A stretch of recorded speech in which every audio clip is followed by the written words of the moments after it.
Қайырлы күн достар, сіздермен Айнамгүл. Бүгін біз воздушный, өте жұмсақ, ерекше сметаник пісіретін боламыз.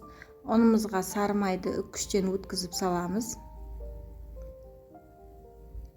Екеуін біріктіреміз.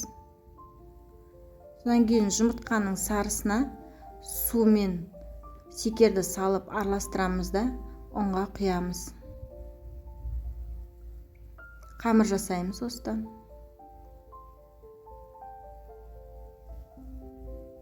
Дайын болған қамырды пергамент қағазының үстіне жаямыз. Формаға салғанда ыңғайлы болу үшін.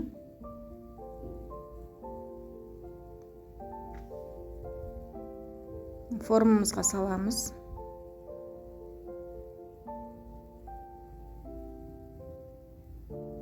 Жан-жағы жетпей қалған жерлерге артық қамырды алып жабыстырамыз.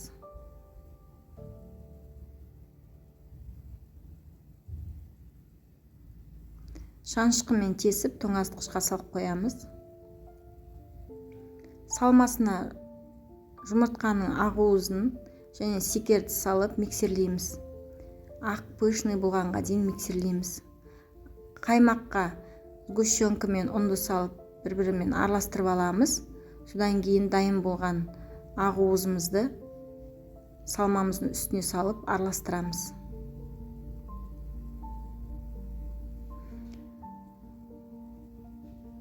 Отырып қалмау керек достар, жаймендеп араластырамыз. Формамызға салып жаямыз. 180 градуста 30-35 минутта пісіріп аламыз. Осындай үлпілдеп үлкен болып шығады. Содан кейін басылады.